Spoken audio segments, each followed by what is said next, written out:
সেই যে হলুদ পাখি বসে জামরু গাছে ডালে করতো ডাকা ডাকি আমার শৈশবের সকালে।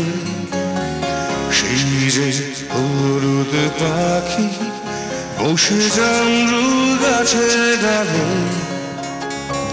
করতো ডাকা ডাকি আমার শৈশবের সকালে। একদিন গেল রে জানি না কোন সুদূরে ফিরবে না সে কি